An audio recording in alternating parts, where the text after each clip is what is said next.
In the early 1700s, an Irish-French banker named Richard Cantillon noticed something that would change the way we understand power forever. He noticed that when a new supply of money enters an economy, it doesn't distribute evenly or instantly.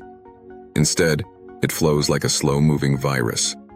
Richard observed the subtle yet profound effects of this influx. And while some individuals swiftly capitalized on the newfound wealth, others lagged behind, unaware of the economic shift unfolding around them. This disparity sparked a curiosity within Cantillon, prompting him to investigate further how power and resources are intertwined within society's structure.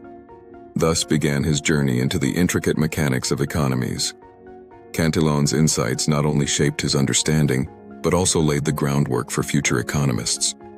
He realized that the uneven distribution of money could dictate social hierarchies and influence political power, illustrating a dynamic that remains relevant in today's complex economical landscape. He observed that the people who get the new money first, the king, the goldsmiths, the bankers, spend it while prices are still low. But by the time that money reaches the baker, the laborer, or the farmer on the outskirts of the city, prices have already risen. The first recipients get a boost in their purchasing power, while the last recipients get a reduction in theirs. This is the Cantillon effect. It is the primary mechanism by how wealth is transferred from the poor to the rich without a single tax being voted on. In today's video, we are going to expose how this 300-year-old observation is the engine behind the modern housing crisis, the wealth gap, and the destruction of the middle class. Today, we will delve into the historical roots of this observation, tracing back its impact across centuries. Understanding this phenomenon is crucial, as it reveals the intricate links to current socio-economic issues faced by so many of us. Buckle up for an eye-opening journey. And welcome to the hierarchy of the money printer. As we uncover the layers of this historical observation, we will shed light on how it continues to shape our society today.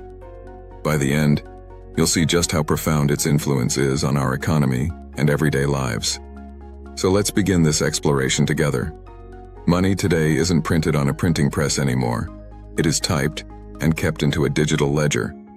When the central bank prints, they are actually buying assets from commercial banks. They are injecting liquidity into the top of the pyramid. In this digital age, the concept of creating money has transformed drastically. Instead of physical paper notes, we now see transactions flowing through electronic systems, with the central bank's role firmly rooted in manipulating the financial landscape through interconnected relationships with commercial banks. It changes how we perceive wealth. Ultimately, this shift signifies a move towards an abstract understanding of money, where value lies in digital representations rather than tangible currency, highlighting the intricate network that underpins our financial systems. The banks and the primary dealers are the first recipients. When they get this new cheap money, they don't buy groceries. They buy assets. They buy stocks. They buy real estate. And they buy bonds.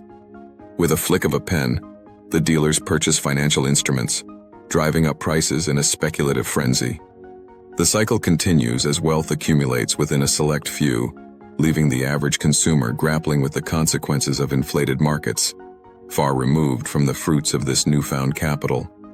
In this game of finance, the divide between the haves and the have-nots widens, creating an imbalanced society where the rich grow richer through risk and speculation, while everyday individuals yearn for stability and security, forever excluded from the prosperity that eludes them. This causes asset price inflation. If you own assets, you are getting wealthy in fiat terms. But if you are a person without any assets or savings and trying to buy your first home, you are forced out of the market.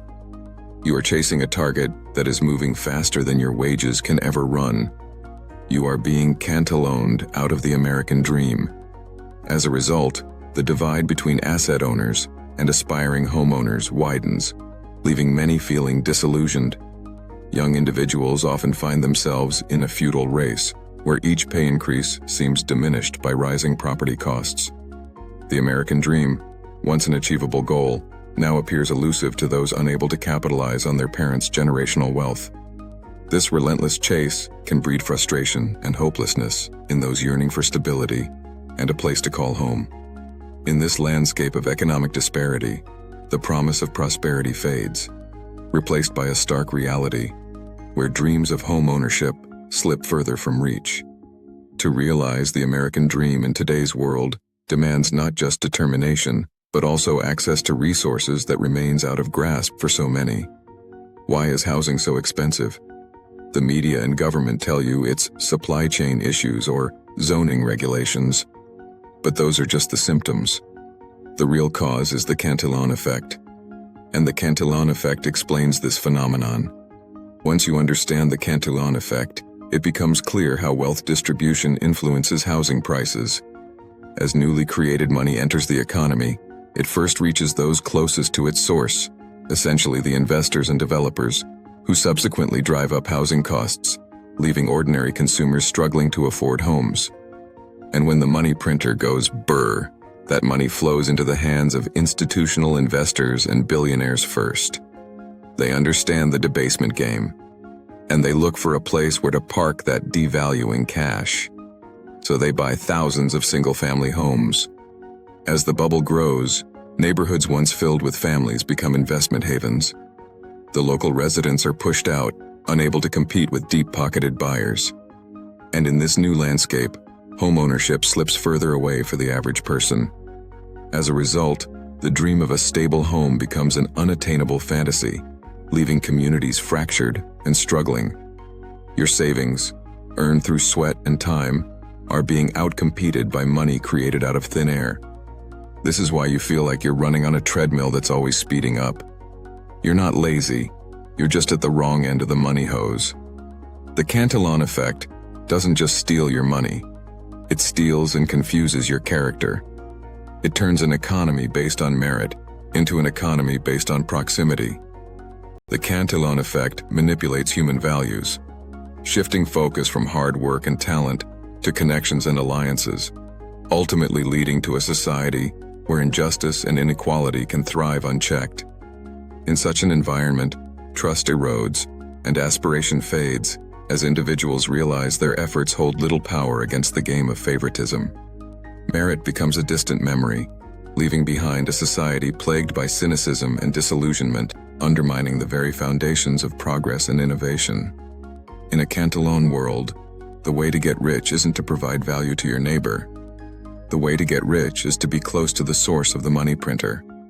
This creates a rent-seeker society. It simply encourages lobbying over innovation, and it encourages debt over savings. And essentially, it breeds resentment within society. When the working class sees billionaires' net worth double during a global crisis, while their rent goes up 30%, they know something is wrong. They might not know the term Cantillon effect, but they feel the injustice in their gut. This is the root problem of the political polarization we see today. But Bitcoin, on the other hand, is the first financial system in human history that is Cantillon-proof. Why? Because there is no printer you can press on a whim, and there is no source that favors the selected few. Through Bitcoin network, every participant interacts equally, marking a significant shift from traditional systems that disproportionately benefit a financial elite group. This decentralization cultivates a more inclusive financial environment for everyone, because Bitcoin ensures fairness for all participants. In essence, Bitcoin empowers individuals by eliminating centralized control, allowing wealth to be distributed equitably. This revolutionary approach dismantles long-standing barriers, and the Cantillon effect no longer applies. In a Bitcoin standard, new money is issued via proof of work, an open competitive process that anyone can participate if they choose so. But more importantly, the supply of Bitcoin is fixed.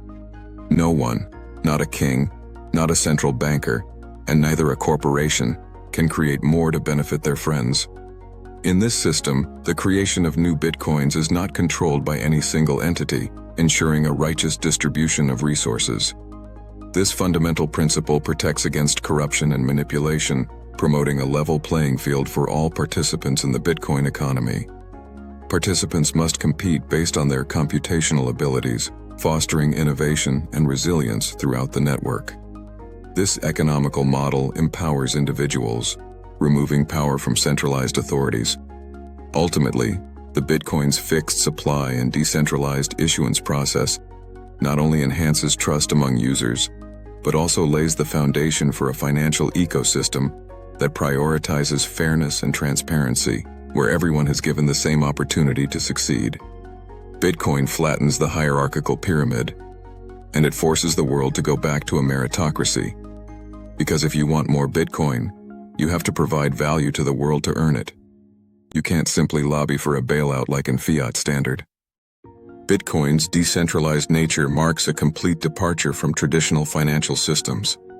In this new landscape, individuals are empowered to create and contribute, ensuring that the rewards correspond directly to the value they produce to the other market participants. The era of privilege is over. It's time to earn your place through proof of work. Thus, Bitcoin not only reshapes our economical structures but also ignites a cultural revolution, urging everyone to embrace accountability and innovation. And as we move beyond the superficial metrics of fiat success, the truly valuable contributions will eventually rise to the surface in this merit-driven world. So, how do you survive as an architect while the fiat virus is still active and all around us in our daily lives? Buy and own assets. Do not hold large amounts of fiat savings, because fiat, if used as a savings technology, is just a melting ice cube. Instead, focus on investing in tangible assets, in the assets that the central banks can't print on a whim.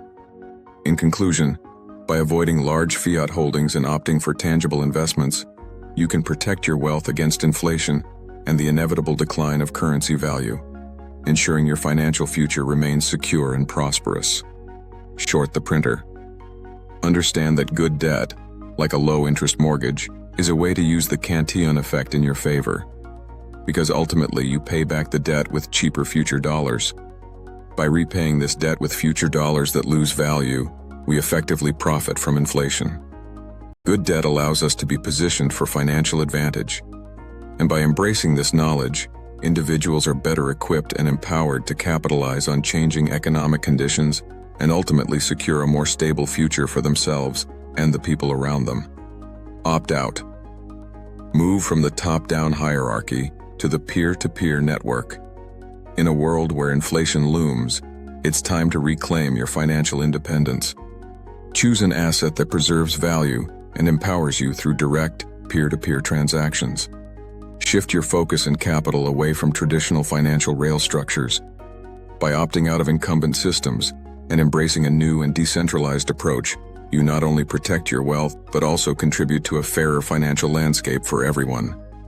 Ultimately, it's your choice to break the cycle and invest wisely for a sustainable and prosperous future. The Cantillon effect only relies on society's ignorance. Once you see this extracting virus, you can start to build your immunity against it. The first step towards immunity is awareness. Recognizing the effects of the Cantillon effect transforms ignorance into knowledge and empowers individuals to navigate economic landscapes. By embracing this knowledge, you begin to dismantle the illusions that sustain today's economic imbalances, allowing for a more equitable distribution of resources across society. Be curious, stay humble, and keep learning. Embrace every new challenge as a chance to grow. Subscribe, and start to build your own legacy. Disclaimer: this content is for educational purposes only and is not financial advice.